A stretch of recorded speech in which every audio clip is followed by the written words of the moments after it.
Well guys, Tuesday morning, actually it's Tuesday afternoon now. You see that heifer there, the last heifer finally calved. I pulled that calf out here on pasture a couple hours ago, and she hasn't given that calf any attention until now. I ended up getting that calf to walk up the hill to these cows, and then I just walked away when he was on the opposite side of the hill. And now it's kind of looking like she might be having a little bit of interest in him, so I'm really hoping she takes care of him. Otherwise, normally the cows come back to the shed at night, so I'm going to keep an eye on during the day, and once they come back to the shed I might kick the horse out, put them in that pen together alone. Now she's acting like she wants to keep an eye on him, so hopefully, I'm really hoping she takes care of him. I really don't feel like having a bottle baby. But, so, now I'm just waiting on that one cow, my second oldest cow, to calve. But, it's hard to tell with her. She's been looking like she's going to calve for the last 2 weeks. She hasn't yet, so, she's right there. Right next to that heifer that just calved. You see how swollen up she is and everything. It's a good thing that heifer is chewing right now too. She hasn't. She's just been standing there staring off in the distance. So I'm hoping she keeps an eye on that calf. He's gonna find out right now that spigot isn't gonna work either. He's kind of gone to every cow so far trying to find something to drink. So I'm hoping she will work out an arrangement with him and take care of him. But anyways, so one more to go. And as you can see, back out here on this hillside, you can kind of overlook the field and see the whole, what it looks like after out wintering in the spring. Today I could probably hook the drag up with the tractor to come out and drag this, but it's still a little muddy down. You can see down here it's still kind of muddy. Just assume not take the tractor out there because it's just gonna compact the dirt more and make ruts. So I could this back here, though this is probably fairly dry, but might as well just wait till we can do it all. But it is supposed to be in the 50s for the whole rest of the week. Keep our fingers crossed it stays in the 50s from now on out, or else it gets warmer. It would sure help that winter rye get growing. I don't know if the camera is going to pick it up, but there is winter rye growing, but it doesn't stand a chance when it has this many animals on it that go through and graze it all off every night. So if we could get, or start staying, if it'd stay in the 40s tonight, but we're getting right down to that 30-32 degrees, so it's getting just below freezing, and it's not so bad with winter rye, but it'd be nice if it stay 40 degrees at night, 50, 60 during the day, then it'll really get growing.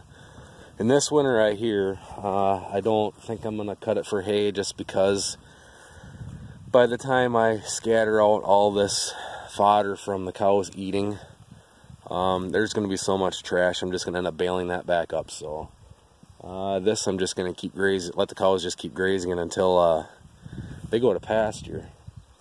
But I had some questions on the live stream the other day, and that 10 acres, 11 acres over there, I'm not for sure what I'm going to do with that yet. This field here where we hauled manure last fall is going to stay in hay for this year. Unless for some reason that land right there that I want to buy, that's the land that I'm always talking about. That whole hillside where the trees start, and then the field on top of the hill. I've asked them about renting the field too, and I haven't heard anything back. So if I could get that 11-acre field on top of the hill for hay, then I would probably put that one in beans. I just, cut the hay, cut at the end of May or whatever, middle May, end of May, bale it, and then spray it and plant beans into it. But so I'm not for sure what I'm going to do. If we don't get any more rain for a couple days and the ground dries a little bit more, I might cover that field with manure. Just because at this point I don't think I'm going to pick up any more ground, so I might just leave it in hay, or put half in hay and half in corn. So either way, I can put manure on that one, but I don't want to put manure out here until I'm ready to plant, because other than feeding every day, I don't want to cover this winter eye with manure yet. There's the old girl. I don't want to cover it with manure because it kind of seems like, you know, cows have a zone of repugnance, which is called their sinus area, and they don't like to eat around their manure a whole lot. So I'm not going to haul manure out here until the cows are ready to go to pasture. Then they'll be out of my way too. But I am planning on taking that fence all back out, and this is all going to be one field again. The whole idea is basically that 10 acres, 11 acres there, this hay field that I hauled manure on. Hopefully we get enough winter eye hay, and then I'll cut it 1 or 2 cuttings, and then I'll just graze that in with the rotation of the rest of the pasture for the year. I guess basically I'm trying to keep as much cropland as possible. So that's kind of the plan. And honestly, if I leave that one hay, or even half of it hay, I can do the same over there. I can cut 1 or 2 cuttings of hay off of it, and then I can always graze it too. It's kind of going to depend on how much winter eye hay we get. But that's what she's looking like. That's just a little quick update. So like I say, I'm waiting on one more cow. At the end of this video, I'm going to attach a little bit of video from the other day. I can't remember if it's yesterday or the day before. The calves were all out romping around and stuff, so I'm going to add that to the end of this video too. But otherwise, everybody else looks like they're doing good. That one cow feeding the twins, she's back up there at the cornstalk bale on top of the hill. Everybody else is in fairly decent condition for feeding a calf and eating some pretty crappy hay. Hence that's why I bought the tedder. But otherwise, you know, like, she's feeding a calf, and she's not fat, she's not skinny. I kind of like the condition she's in, so I don't know, I guess they seem to be doing alright. But you can see this hay. This is why I bought the tedder, because I go out and check hay and it feels dry. And then you start baling and you find out that there was a clump of wet stuff in there somewhere, and it makes the whole bale go to hell. So hopefully the tedder will cure this issue. And I know some of these bales were a little on the damp side when I baled them.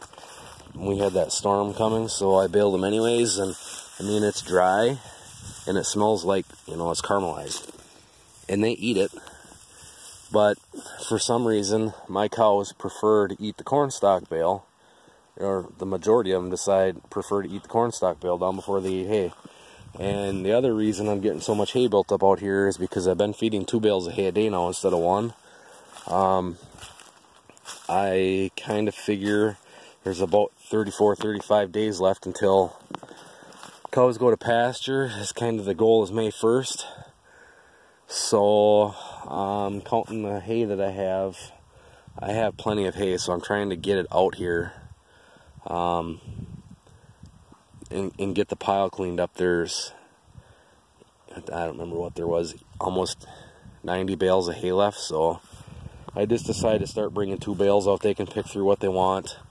And there's enough stuff out here. If you watch these goofballs, they've been coming back to the shed every night, or they've been laying down that end of the pasture, that end of the field, just on this side of the feed bunk. But when they go in and out, they go through and pick through the hay that was fed in the wintertime, which I don't really totally understand why they do that. But now, like this stuff, now they won't come back to this until it rains. After it rains, then they'll come back and eat it. I don't know, it's kind of goofy, but so there won't be much of this stuff left come planting time. And if there is, I'll just bring a skillet out and shake it around and pull the drag over it one more time, which is going to get dry. I'm going to take the light drag or pony drag, whatever you want to call it, out here anyways, to scatter this stuff out more. So yeah, it won't be a big issue. But what I have found is anywhere I feed a bale of hay and you leave a pile of mulch like that, it does awesome. It holds more moisture underneath it, and the hay that does start to grow through there just does awesome. I mean, I can't explain how quick it grows. There is one spot. There was a bale that I had somewhere out along here. It's going to be hard to tell right now because I grazed that off. But right out here by the water run, I put a round bale 3 years ago, just for somebody to lean against for deer hunting or whatever. A buddy of mine, him and his son come out and hunted, and his daughter too. But I just put it, like I say, I put a bale out there for somebody to lean on. Well, I just left the bale there, and I was grazing this hillside, and the cows got to it, and they kind of picked through it and ate what they want, and then they just kind of scattered out the rest of it. Well, obviously the rest of that year nothing grew there, but the next year, man, the grass started growing through it, and that spot is awesome. I mean, you'll cut hay, and 2 weeks later you could cut hay there again. It's crazy how well it does. So that's kind of the idea and why I have so much fodder out here, is to try and help build the soil up. And then what I might do, I might dig the field cultivator out. I don't know if you guys can see in here, but there's kind of a dip. I like to try and smooth this out so the water doesn't stand here. And then it's really rough right in through here. I gotta look at the camera when I'm pointing and not my finger. But right in here is really rough. I might work up some of this. And then right along that end on the outside, I like to work some of that ground up just to get it smoothed out. Otherwise, I don't really plan to work up the whole field. I don't really want to lose the no-till status that I have on it. But that's kind of the idea of the mulch on top of the ground. Why I bought or traded for so much. I got plastic there to pick up too. Why I traded baling for corn stalks, because the diesel fuel was already paid for. I didn't have any money to buy fertilizer, so this is kind of dual purpose. Cows can eat what they want, land what they don't want, and then it's fertilizer. So once I drag that out with the light drag, it'll all be scattered out nice and even, and it'll look so much better. So right now it kind of looks like a war zone, but and then once I'm gonna keep feeding on this hillside. This has always been really bad, and that's why I fed there in the winter time. If you guys can see, that never really grows much up there. It's so light and sandy. So I'm gonna try and get this whole thing covered, and then I'll come back and feed where I chopped the corn silage off, and we'll see how far we get. And then I'll, like I said, just drag everything else out. But I'm not as worried about this end of the field from here that way, because this was pasture for I think 5 or 6 years, and then it was out wintered on a couple times, so it doesn't need quite the nutrients that this does out here. So anyways, that's just kind of what's going on. A little quick update. We got little kids running around everywhere. It'd be nice if there was 100 more of them, but it is what it is. So yeah, thanks for watching, everybody. I'm gonna add that clip of the calves playing the other day, and I'll catch you on the next one. Thanks for watching. One more little bit to it here. She was just cleaning them really good, so I'm gonna keep my fingers crossed. They've come to an agreement. The agreement is gonna be more with her than him, I'll tell you what. So everybody keep your fingers crossed and pray that she takes care of them. So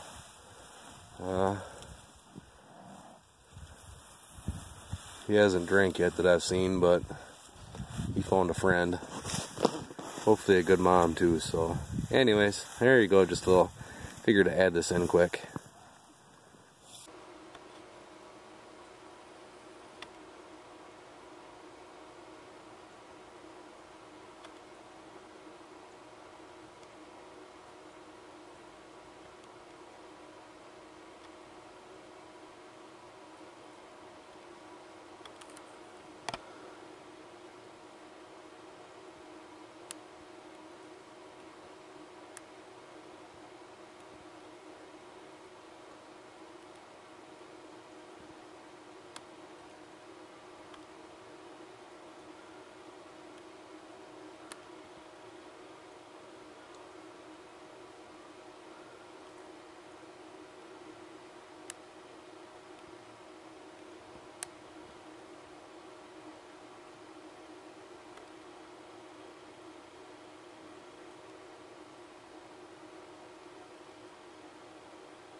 Doesn't matter the size.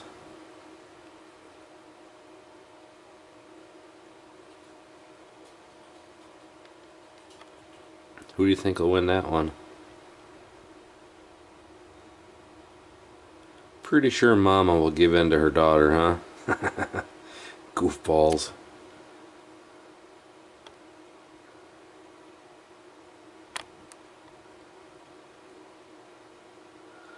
Well, bunch of cows doing cow things. Oh, we got another one over here trying to push Mom around.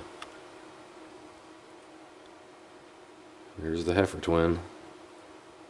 Trying to push her mom around. Must be a female thing trying to push her mom around. Two heifer calves out there trying to push their mamas. Goofballs.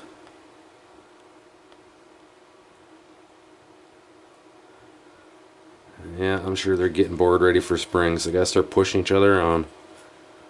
Yeah, well, there's their cuteness for the day.